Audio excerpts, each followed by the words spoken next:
오늘 한날의 삶도 주님께서 주시는 귀한 은혜와 귀한 힘으로 살아가시는 저와 여러분들이 되시기를 주님의 이름으로 축복합니다.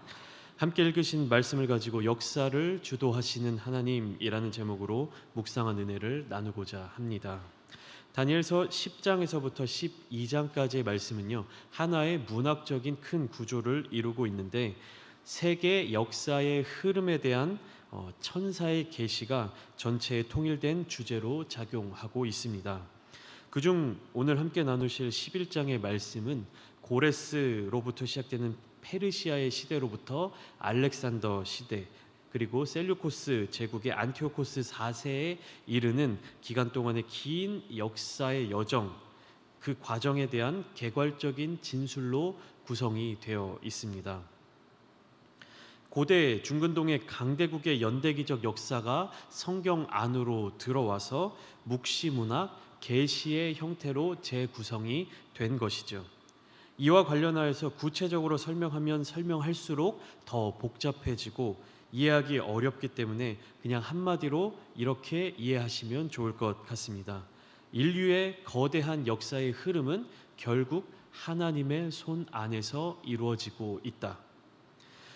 오늘 우리에게 주어진 성경의 본문을 주석하고 해석하고 이 본문에서 나타나고 있는 단어나 어떤 인물들이 무엇을 지칭하고 있는지, 그 비유의 말씀이 어떠한 해석을 적용할 수 있는지를 하나하나 다 따져가면서 이것들 해석하며 말씀을 함께 나눌 수 있겠지만, 예를 들어 바사라고 하는 페르시아 제국의 세 왕들은 누구인지, 2절에 등장하고 있는 넷째 왕은 어떤 왕을 지칭하고 있는지, 3절에 등장하고 있는 능력 있는 왕은 누구이며 그 이후로 쭉 이어지고 있는 남방왕과 북방왕은 어느 나라를 지칭하고 있는지, 이것을 하나하나 대입하면서 여러분들께 설명을 드리고 역사적인 해석과 역사적인 사실들을 분석해 드릴 수 있겠지만, 오늘 이 짧은 시간 동안 함께 묵상한 것을 나누기 위해서는, 이 시간을 통해서는 그래서 결국 이 장황한 역사, 이 역사의 진행을 기록하면서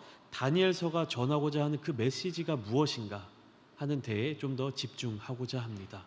그렇기 때문에 오늘 이 1절부터 27절까지의 긴 이 본문을 통해서 우리가 한 절 한 절을 보는 것이 아니라 이 전체의 성경 속에서 결국 다니엘서, 특별히 이 11장의 메시지가 우리에게 주는 하나님의 그 뜻은 무엇인지 좀 더 집중해서 살펴보고자 합니다. 구약의 대표적인 묵시 문학인 다니엘서와 신약의 대표적인 묵시 문학인 요한계시록이 가지고 있는 공통된 하나의 큰 주제는요, 하나님의 다스리심이 곧 이 땅 가운데 임한다라고 하는 사실입니다. 참 재미있는 것은요, 예수님이 오시기 전인 구약시대의 다니엘서와 예수님이 부활 승천하시고 하늘로 올라가신 이후에 기록된 요한계시록이 가지고 있는 두 주제, 그 목적이 동일하다라고 하는 사실입니다. 특별히 오늘 나눌 다니엘서는요, 현재 역사 속에서 또 흘러가는 그 역사 속에서 인류의 제국의 세력의 거대함을 묘사하면서 그들이 하나님의 백성인 이스라엘 민족들을 억압하고 괴롭히고 고통을 주고 있는 그 상황 속에서도 오직 다른 신들보다 더 위대하신 신, 오직 다른 신들보다도 더 능력이 많은 신이 바로 하나님 여호와라고 하는 그 사실을 믿고 붙잡을 수 있도록 방향성을 제시하고 있다는 사실입니다. 그들이 처해져 있는 현실, 그들이 겪고 있는 그 상황은 이 사실을 믿을 수 없게 만듭니다. 하나님, 우리가 섬기는 하나님, 우리의 하나님이 다른 모든 신들보다 뛰어나신 하나님이시다라고 하는 이 분명한 명제를 그들의 삶 속에서는 진실로 믿을 수가 없는 상황인 것입니다. 하나님을 알지 못하는 왕들의 통치를 받아야 하는 우리의 삶, 이 삶 속에서 우리는 어떻게 행하여야 하는가?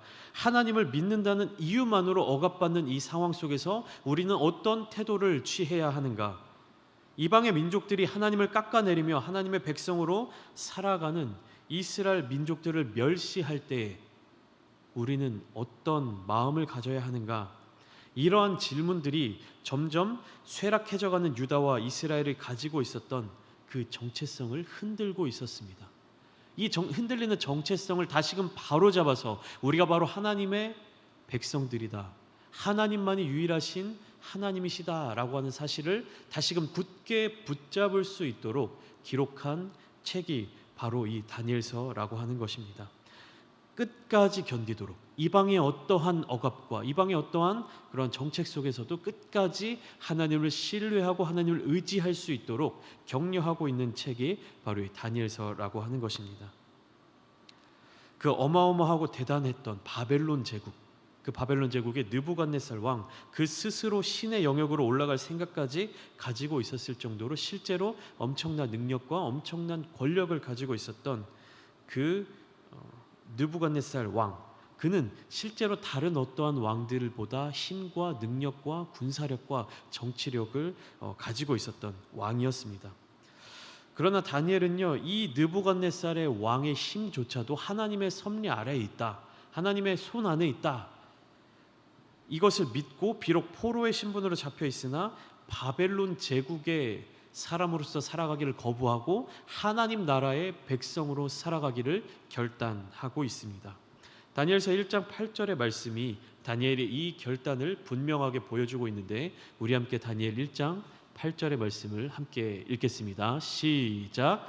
다니엘은 뜻을 정하여 왕의 음식과 그가 마시는 포도주로 자기를 더럽히지 아니하리라 하고 자기를 더럽히지 아니하도록 환관장에게 구하니. 다니엘은 뜻을 정하여, 그는 뜻을 정했습니다. 다니엘서 1장에 나타난 다니엘과 세 친구들이 육식을 거부하고 채식을 선택했기 때문에 다른 또래의 소년들보다 더 아름다운 모습, 더 좋은 얼굴빛을 가졌던 것은 아닙니다. 왕의 음식에서의 본질은요, 이것이 채식인지 육식인지가 중요한 것이 아닙니다. 그들에게 주어진 왕의 음식들은, 그리고 고기와 포도주들은 거의 대부분 우상의 제물로 쓰여지거나 제사의 어떤 재료로서 사용된 것들이었습니다. 또한 하나님께서 출애굽한 이후에 이스라엘 백성들에게 율례와 법도를 통하여서 그들이 먹을 수 있는 음식, 또 먹어서는 안 될 음식, 그들을 정결하게 하는 것, 그들을 부정하게 만드는 음식을 구분해 주시면서 하나님께서 그들이 먹을 수 있도록 혹은 먹지 못하도록 음식에 대한 법률, 규정을 만들어 주셨습니다. 그런데 바벨론 제국의 식문화는요, 이러한 이스라엘 민족들의 전통들과 부딪히는 경우들이 많이 있었습니다.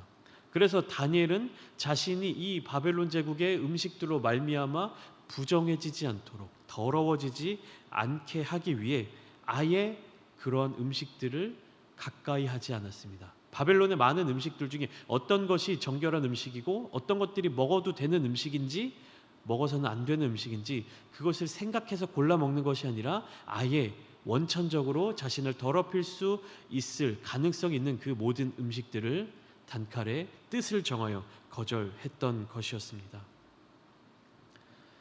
왜 다니엘은 이런 왕의 음식들을 거절했을까요? 그것은 그 음식들로 말미암아 자신이 부정해지고 더러워지면 그만큼 하나님과 거리가 멀어지기 때문입니다.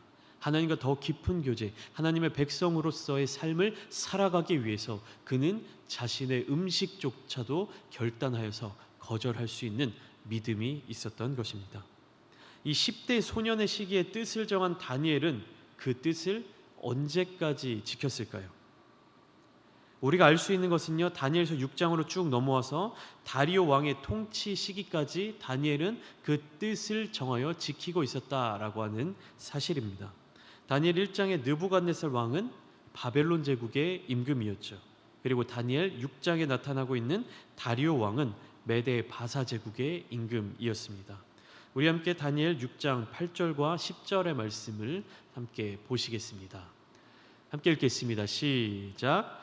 그런즉 왕이여 원하건대 금령을 세우시고 그 조서에 왕의 도장을 찍어 메대와 바사에 고치지 아니하는 규례를 따라 그것을 다시 고치지 못하게 하옵소서 하매, 다니엘이 이 조서에 왕의 도장이 찍힌 것을 알고도 자기 집에 돌아가서는 윗방에 올라가 예루살렘으로 향한 창문을 열고 전에 하던 대로 하루 3번씩 무릎을 꿇고 기도하며 그의 하나님께 감사하였더라. 아멘.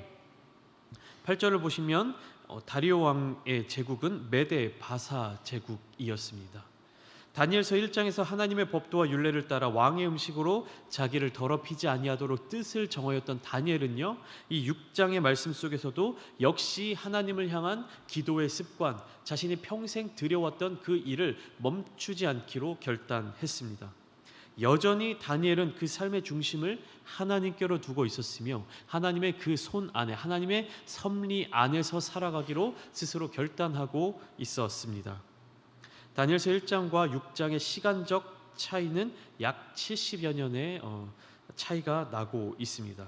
그리고 엄청난 권력을 가진 제국의 왕이었던 느부갓네살 왕도 이미 오래전에 죽었고, 그리고 그 느부갓네살이 다스리고 있었던 제국은 바벨론 제국이었고, 이 다니엘서 6장에 다리오 왕이 다스리고 있는 제국은 메데 바사의 제국이었습니다. 이미 다니엘이 10대 때 섬겼던 왕도 죽고 그때 있었던 바벨론 제국조차 사라진 이 오랜 시간 속에서도 다니엘은 변함없이 그 마음의 뜻을 가지고 있었고 하나님을 향한 그 마음을 가지고 살아가고 있었던 것이었습니다. 10대의 어린 소년이 80대의 노인이 될 때까지 그는 변함없이 하나님께 속한 사람이었습니다. 그가 살아가고 있는, 그가 현실에서 섬기고 있는 그 세계에서 제국을 이룬 나라가 어떤 나라이든지 간에 다니엘이 섬기고 있는 유일한 왕은 바로 하나님이셨던 것입니다. 그렇기 때문에 자신이 처한 그 상황, 자신이 소속되어 있는 그 제국이 변함에도 불구하고 다니엘은 그 믿음이 변하지 않았던 것입니다. 오늘 본문인 다니엘서 11장의 말씀을 잠시 한번 살펴보겠습니다. 먼저 1절 말씀입니다. 제가 읽어드리겠습니다. 내가 또 메대 사람 다리오 원년에 일어나 그를 도와서 그를 강하게 한 일이 있었느니라. 다니엘서 10장부터 12장까지 일련의 어떤 역사적인 사건들을 예언의 형태로 말해주고 있는 그 주체가 1절에서 이렇게 이야기하고 있습니다. 이 자는 하나님을 섬기던 천사였습니다. 본문에는 이름이 기록되어져 있지 않지만 우리는 8장의 말씀을 통해 이 천사가 가브리엘 천사다라고 유추할 수 있습니다. 그런데 이 천사는 한 가지 독특한 이야기를 하고 있습니다.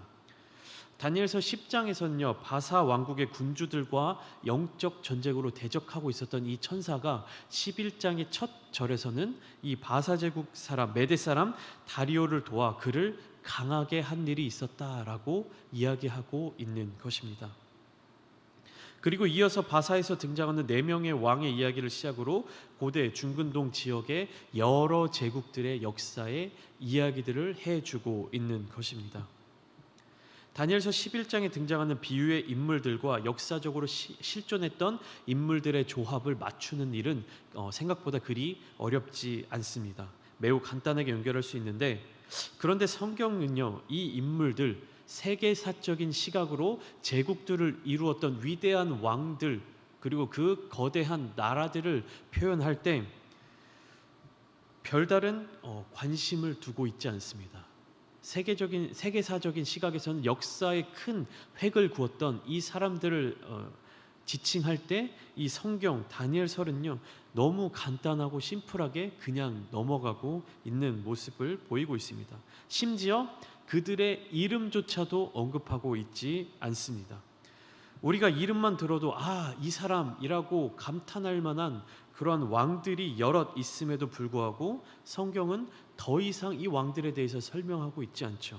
본문 3절 말씀에 이렇게 기록되어 있습니다. 제가 읽어드리겠습니다. 장차 한 능력 있는 왕이 일어나서 큰 권세로 다스리며 자기 마음대로 행하리라. 여러분, 여기 3절에 나타나고 있는 장차 한 능력 있는 왕이 일어난다. 이 한 능력 있는 왕이 누구인지 아십니까? 우리가 역사적으로 잘 알고 있는 알렉산더 대왕을 지칭하고 있는 단어입니다. 로마인 이야기라고 하는 책이 있습니다. 이 책을 집필한 시오노 나나미라고 하는 작가가 그리스인 이야기라고 하는 또 책을 2018년 정도에 냈습니다. 이 그리스인 이야기는 한 권당 약 400쪽에서 500쪽 정도의 분량으로 기록되어 있는 책인데요. 이것이 총 3권으로 이루어져 있습니다. 그 중에 제3권, 이 한 권의 책을 거의 통틀어서 알렉산더 대왕과 알렉산드리아 제국에 대해서 묘사하고 설명하고 기록되고 있습니다. 이렇게 두꺼운 한 책을 통해서도 그 왕의 삶을, 그 왕의 업적을 다 이루 말할 수 없는데, 성경은 이 알렉산더 대왕에 대해서 그냥 단 한 줄의 기록으로 설명하고 있고 그 이야기를 끝내고 있습니다. 이러한 태도는요, 성경에 기록된 다른 왕들에게도 마찬가지로 나타나고 있습니다. 본문 5절부터는 남방 왕과 북방 왕의 대결에 대해서 이야기를 쭉 구성하고 그 왕들의 어떤 세력 다툼이라든지 어떤 정치적인 전략이라든지 이런 이야기들로 구성되고 있는데, 두 왕에 대한 이야기 중에 오늘 본문 마지막 절인 27절은 이렇게 말씀하고 있습니다. 우리 함께 27절의 말씀을 읽겠습니다. 시작. 이 두 왕이 마음에 서로 해하고자 하여 한 밥상에 앉았을 때에 거짓말을 할 것이라 일이 형통하지 못하리니 이는 아직 때가 이르지 아니하였으므로 그 일이 이루어지지 아니할 것임이니라. 아멘. 어떠한 때가 이르지 아니한 것입니까? 하나님이 허락하신 때가 아직 이르지 아니한 것입니다. 수많은 제국들, 수많은 나라들에서 왕들이 일어나고 서로 간에 이권 다툼이 발생하고 때때로 그 시대를 제패한 왕과 제국들이 있었다 할지라도 결국에는 이 성경 말씀은 무엇을 의미하고 있는 것입니까? 하나님께서 허락하시지 않는다면, 하나님께서 그 때를 이루어 주시지 않는다라고 하면 인간의 능력으로, 인간 나라의 제국의 능력으로 어떤 나라도 이를 이루지 못할 것이다 라고 이야기하고 있는 것입니다. 모든 역사는 하나님의 주도하심 아래에 이루어져 있다, 하나님 손 안에 속해 있다라고 하는 것입니다. 그렇기 때문에 오늘 본문 1절에서 10장의 내용과는 다른 그 일을 취하고 있는 천사의 모습을 본다 할지라도 우리가 낯설게 여기지 않는 것입니다. 하나님의 뜻에 따라 그 제국을 멸망하게 할 수도 있고, 하나님의 뜻에 따라 하나님의 도구로 사용할 한 왕이나 제국을 하나님께서 힘을 주어 일으키게 하실 수도 있다는 사실입니다. 사랑하는 서울제일교회 성도 여러분, 우리가 깨달을 수 없고 우리가 느낄 수는 없지만 하나님께서는 모든 역사의 주관자 되시며 하나님의 때, 하나님의 뜻이 이르지 않고서는 세상에 어떠한 일들도 이루어질 수 없습니다. 어떠한 역사도 진행될 수 없습니다. 오늘날을 살아가는 우리의 삶을 보면 마치 누군가가 우리를 붙들고 있고 움직이지 못하게 하는 것 같고 앞으로 나아가지 못하게 하는 것 같지만, 우리가 그 현상, 그 현실, 우리를 붙잡고 있는, 우리를 힘들게 만들고 어렵게 만들고 있는 그것들을 바라보지 않고 영의 눈을 떠서 하나님을 바라본다면, 우리가 그 어려움 속에, 그 현실 속에 갇혀서 그곳에서 고통당하고 있는 것이 아니라 그것들을 뛰어넘어 하나님과 동행하며 하나님 나라, 하나님께서 역사하시고 준비하시고 인도해 나가시는 하나님의 그 세계 안에서 기쁨을 누릴 수 있는 것입니다. 우리는 현실에 머물러 있는 사람들이 아닙니다. 현실에 속해 있지만 그 현실을 뛰어넘어 하나님과 함께 그 하나님의 나라를 지향하고 하나님의 나라를 바라보며 하나님의 나라를 이 세상 가운데서 이루어가는 삶을 사는 하나님의 백성들인 것입니다. 오늘 이 하루의 모든 시간과 순간들도 역사의 주관자 되시는 주님과 함께 동행하시며 기쁨과 감사가 넘치는 복된 하루 되시기를 주님의 이름으로 축복합니다. 우리 함께 기도하겠습니다.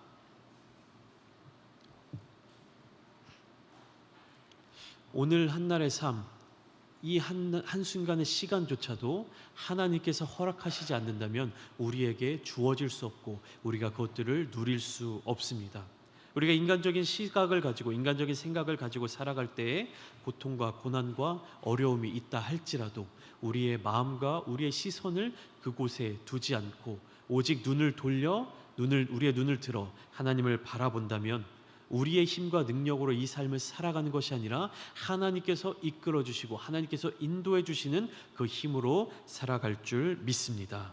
이제 수능이 정확하게 2주 남았습니다. 14일 앞으로 다가왔는데 우리 수험생들이 다니엘과 같이 상황과 환경을 초월하여서 하나님께로 뜻을 정하여 담대히 나아갈 수 있도록 기도해 주시고, 또 시험을 대할 때 긴장하거나 떨지 않도록 노력한 만큼의 좋은 성과를 거두어 하나님께 쓰임 받는 삶을 살 수 있도록 위하여 기도해 주시기를 바랍니다. 또한 우리 교회를 위해서, 또 담임 목사님을 위해서, 그리고 여러분들이 가지고 나오신 기도의 제목들을 가지고 우리 주님의 이름을 한번 부르신 뒤에 함께 기도하시겠습니다. 부르짖습니다. 주여